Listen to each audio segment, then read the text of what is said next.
Biz hozir Buvayda tumanidagi Rafiqjon Hojiog'li Abdulla fermer xo'jaligi dala maydonidamiz. Bu yerda ilg'or texnologiyalar asosida amalga oshirilayotgan ishlar kelajakda mo'l hosil olishlik uchun zamin yaratmoqda.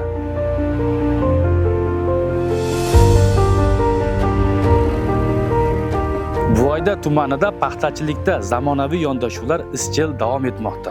Joriy yilda 1500 gektardan ziyod maydonga Shinjon uslubida chigit ekilib, amaliyotga zamonaviy agrotexnologiyalar joriy etilmoqda.